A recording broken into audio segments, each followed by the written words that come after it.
நீங்க 7 கோடி ரூபாய் கொடுத்து ஒரு மியூசிக் டைரக்டர் போட்டு அவன் பாட்டு கைதட்டல் விழாம எங்க பாட்டுக்கு விழுந்துட்டு இருக்கியா? நீ பொட்டு வச்ச தங்க கோடா ஊருக்கு நீ மகுடம் போட்டோம்.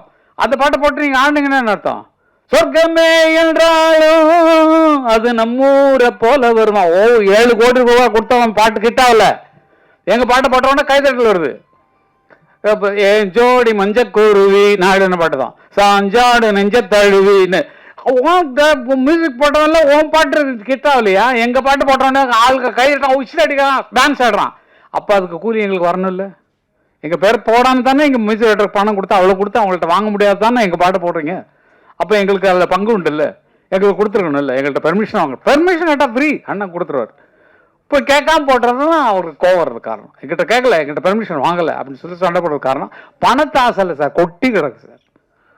பல பேர் நினைக்கிறீங்க. ஆனால் இந்த ரூலுங்கிறது விதிப்படி நம்ம போயே ஆகணும். விதி எவ்வளோ உருவாக்குனாலும் இப்போ இவங்க கதையை வேற லாங்குவேஜில் போட்டாங்கன்னா இவங்க எவ்வளோ வேணாலும் கிளைம் பண்ணலாம். என்னோட சீன்ஸ் இவ்வளோ, அதாவது எங்களுக்கு 40 செகண்ட்ஸ்னு வச்சுக்கலாம், அதெல்லாம் ரூல்லான்னு சொல்லி எனக்கு சொன்னால் உங்களுக்கு புரியாது. அந்த மாதிரி அவங்க கதையின் மெயின் கதையை எடுத்து வேற கதை பண்ணாலும் இது நம்ம கதையில் கூப்பிடுறோம் அவனை அப்படின்னு சொல்லி கூப்பிட்டு நம்ம வாங்கிக்கிறதுலாம் ரைட்ஸ் உண்டு. எதான் உருவாக்கினானோ அவனுக்கு அதில் பங்கு உண்டு. அந்த மாதிரி தான் அந்த ராயல்ட்டிங்கிற விவகாரம் போயிட்டு இருக்கு. அது இனிமேல் பிரச்சனையே வேண்டாம். ஏன்னா பாருங்க, எந்த படத்துக்குமே வராது. ஏன்னா எங்களுக்கு தெரியல, நம்மகிட்ட பெர்மிஷன் கேட்காம போட்டுக்கானே அப்படிங்கும் போது தான் உங்களுக்கு வருது.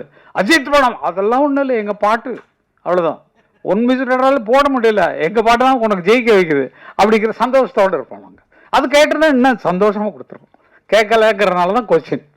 என்னுடைய சொத்தை எப்படி திருடலாம், நீ என்னுடைய கேட்டுக்குள்ள எப்படி நுழையலாம், நீ தான் ஒரு மியூசிக் டைரக்டர் வச்சிருக்கே அவனை படத்து இல்லையா அந்த மாதிரி அப்படின்னு சொல்லி அவங்களாம் என்கரேஜ் பண்ணுறதுக்கு தான் அந்த விஷயமெல்லாம்.